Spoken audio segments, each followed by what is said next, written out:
welcome back. And thanks again for your time and your energy. So let's cut right to the chase today. I've been doing a lot of workshops, meeting with people, talking about selling plans of care. I've also continued at the same time doing my work with front desk training type things, right? So that's why the bulk of people connect with me. They want help with that front desk team. And I got to tell you, that's where the journey starts. That's where the ecosystem starts. So that's where the biggest impact to your business is. So I still encourage you to learn that first and to understand what's going on there first. What I want to talk about today is, we're not listening. Now, this we're not listening is in context of the two biggest things I believe that as we end up 2021 are the two biggest issues with healthcare practices and them limiting their own success. They don't understand the connectedness of the steps in their patient's journey, number one. And then number two, they don't listen. And I'll tell you why that listening part is so important. You say, yeah, Jerry, so what? If you called your healthcare provider's office today, called a doctor's office, called a physio's office, called just about anybody's office within healthcare, you're going to tell me how they didn't listen to you, they asked you the same questions twice, how they kept asking you the same questions on the first phone call when you arrived in the doctor's office. And I'm going to go, yes. So why isn't that more important to you in your business? So let's back that up again. They asked you questions that they needed on the first phone call, but then they didn't understand the connectedness of the journey that you're on in their business. So they asked you the same questions again. So let me step this back real quick and talk about if you know the connectedness and if you truly understand the objective of each part of that journey, then you can ask better questions and listen for better answers. When front desk complain about people not sharing things or they talk too much or I didn't get what I needed from them, it's on you. It's on you, the front desk person. It's on you, the provider. I just sat through a 17-minute new patient call for a clinic that should have been at most 14 minutes, maybe less. And the problem is this understanding of trying to get people on the schedule. Then on top of that, right, there's other boxes to be checked, yet we're checking boxes. And this has been one of my biggest struggles, right? I had a 10-point checklist and I stopped calling it that because then it becomes a checklist you check. Do I have this information? Do I have this information?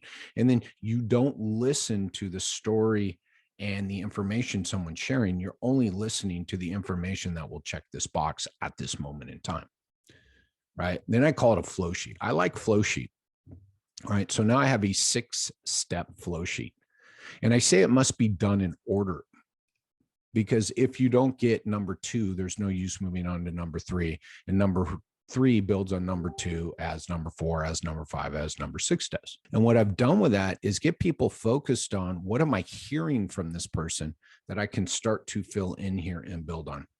And this call I listened today was a prime example. And I've listened to a lot of calls this week. And again, have done a couple workshops this month about plans of care and selling plans of care. And it comes back to, right? And the questions people ask me during the selling of the plan of care workshop, right? All has to do with, well, what information did you gather earlier?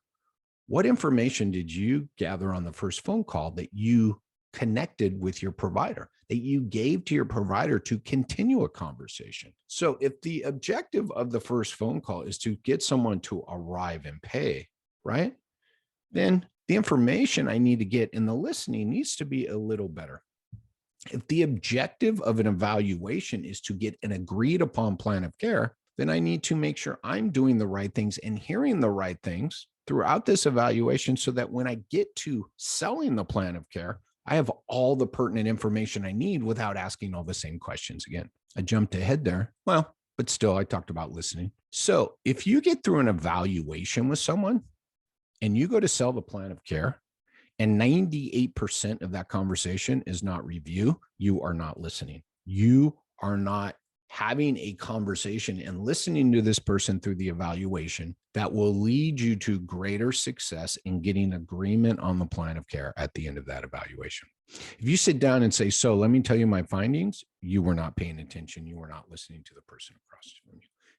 That plan of care at that point should be 90, I said 98, 95, 98% review, because you should have already heard things they said, tied it back to their goals, tied it back to expectations. So now when you sit down to go over the plan of care, they're just getting a review. Let's go back to the first phone call. If the objective of the first phone call is to get someone to arrive and pay, then the only way I can do this in this world is to make sure that the other person on the other end of the phone knows that they have chosen the right place and that we are the best fit for them. Because why? Because we have an expert who can manage and help their problem. And if I'm looking at the 6-step flow sheet and I'm looking at the 6-step process to achieve this, here's what happens, right? People ask, right? By the way, listening, I'll tell you, the best way to get the answers you need from people is to ask a better question. Again, that's back on you. Well, geez, he didn't give me the answer. Well, geez, you asked a poor, broad question, open-ended question. So tell me what's going on will never get you where you need. And it will always lead to a longer, more inefficient conversation. Tell me your story will never get you to where you need. You'll get to the end of that. I got a couple employees, people that work for me right now. They love to tell me about their 18-minute conversations where they learn so much about these people. And I'm like, did you put them on the schedule? No. And I'm like, well, that's a waste of time, money, and energy. So I guarantee you could have gotten these 6 things. They could have felt just as listened to. They could have felt that yes, this is the right place for me. Would that put them on the schedule? Maybe, maybe not. But we could have achieved the same exact things if you were focused more on getting this information and relating back how, right? We have the experts who can deliver on their expectations. So tell me your story will never fly. It's not a good question. Tell me what's been going on is not a good question. Better questions. What do you need from people? You need the problem they need solved. You don't need their history. That's for the evaluation, right?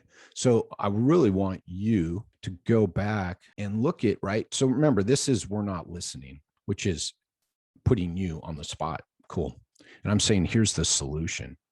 Look at the questions you need answered. And it's funny, when I do secret callers, of which I have done a couple this past week too. So I've done secret callers. I've listened to calls and I've run workshops this week. So I've had it from all angles. When I do the secret callers, people have a checklist and I can tell. And I'm sharing information with people and I'm sharing things about me personally. When I do a secret caller, I just use my own history, my own low back pain history. So, I mean, I'm sharing a real story. I'm answering real questions. I'm giving real answers to questions I'm being asked. People will answer the question that you ask of them. So if you ask broad questions, they will answer broadly. If you ask more narrowed down, more specific questions, they will answer. So in order for you to become more better listener, I would argue, just ask a better question. That's a number one.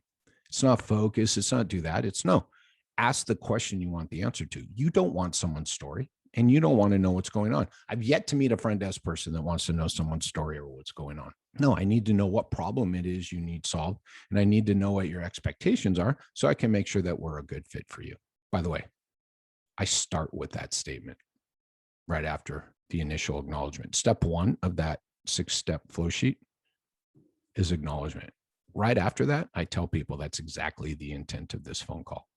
So if you tell people what the intent of the phone call is, oh, sure. Right. What's everybody do? So think about this. If I tell you that is the intent of the phone call, then that is the information you're most likely to share with me. So now all I got to do is be ready to ask the specific questions, listen to the answer, move them through the flow sheet, as opposed to, right? I listened to a call this morning. By the way, I listened to all the calls without knowing the result. I tell everybody, send me the calls. Do not send me, oh, they scheduled. This is what I said. You can send me a breakdown in the email, what went well, what didn't, and I don't read it till after. I am a blinded observer in this conversation. So when I click play and I don't understand your name or the clinic, we are off to a bad start. And the call I listened to today went like that. And I made a note of that. I'm like, didn't understand name, didn't understand clinic. By the way, that leads to a longer phone call. And the guy 2 minutes in, who's on the other end of the phone, had to ask, right, well, wait a minute, what's the name of this? Because he had called many places. So we were already wasted 2 minutes because someone didn't want to take the time to answer the phone properly.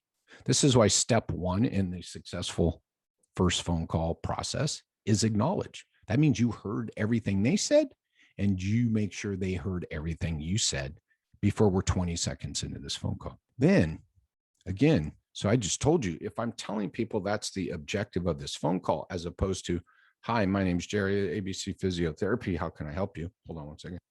Yeah, hi, I had low back pain. I want to get scheduled. Great. I can get you scheduled. Boom. And we just go. Then what did I hear? You're going to put me on the schedule. And then what are you going to do next? I don't know. You just start. So then I tell people, right? Permission-based questions are key here. I tell people I want to do those things. I say, so Jerry, so next, this is what I want to do. Will that work for you? You have to stop and process what I just said to you to say yes or no. And whether you say yes or whether you say no, I'm ready to go down those. Because what? Because I'm asking those questions with intent and knowing damn well what I need from both answers. And so your front desk has the ability to do this, right? The number one thing, and bear with me on this, they have to do is is take more phone calls and be willing to take feedback, even from themselves. Because if you think about it, if you say, well, we only take 5 calls a week or something, but if you record it, now they can review those calls and they can break them down for themselves. Where could I have asked a better question? When I break down calls with front desk people, like I will this week, my first question is, okay, let's go through these 6 steps. Tell me what was achieved. Tell me how you felt about the call, right? Tell me what could have went better. And I have my notes. Again, it's great listening to the call blinded because I'm taking my notes along the way. So I hear the patient say something and I immediately stop it before the next question's asked. And I say, what would be the most efficient? There's not a better or best. Well, yeah, better. What would be the most efficient next step? A follow-up question, go straight into selling the expert. No, ask, great. Based on this, can I get this? Right. And I write those down and then I click play and I see what they say next. When you're not prepared to listen, you talk. 99% of the businesses I show up in, the front desk feedback always at the beginning and to their managers is, this is going to take too long. These phone calls are going to take too long. And I say some will, but many won't. Again, I listened to a 17-minute phone call today that should have been 13 minutes, 12 minutes, and had the same result. More people are talking too much than not talking enough. More people are talking past the sell, right? That's the other thing I like to do on these calls I listen to. At what point, and I put a big fat asterisk, was it time to get them on the schedule? Most people precede that point. Now, remember, I'm listening to this blind and I listen to it at full speed. I hear it unfolding. Oh, he said that. I'd say this next, right? That's when I write those notes down real quick. What would I do next, right? And it's just a matter of doing pause and writing down what I do next. So I'm still listening to this. It is a great way for your team to get insight into their call when you're that outside observer, even if it's you on the other end, right? What was the patient saying at this point? By the way, you can hear uncertainty, something fierce in people on the other end of the phone. If you listen to these recorded calls, you can hear people talking past the cell. Yeah. Listening to recorded calls is the solution to not listening. So, right. What do you do when you listen to a recorded call? You listen. I make everybody sit down with nothing the first pass and just listen, hands on your hips, then take your notes. So yeah, a 17-minute phone call turns into a fucking 34-minute learning opportunity. But if the next phone call is better, if the next 10 phone calls are better because of 34 minutes of work, right? When I first started doing this, everybody was saying longer phone calls, the longer the phone call, the better. I'm like, bullshit. And I said it too. Nah, it's bullshit. Understanding the 5 things or the 6 steps you must progress through and the information and then the conversation. So I give people the 6-step process, then I train them on the conversation. That's the hard work. That's why I give out the 6-step process for free, man. I give it to people every day. Here it is. Go do it. And then I listen to the calls and they're going, wow, these are 20-minute calls. I'm like, what were you doing before? 5-minute calls. I'm like, they both suck. I've listened to them both, right? So again, just handing someone a 6-step process without understanding the conversation. By the way, the 6-step process, each step is the result of that step, not the conversation, not the questions to get there. And I don't do that on purpose. If I wrote the questions, you wouldn't know probably what you wanted to get there.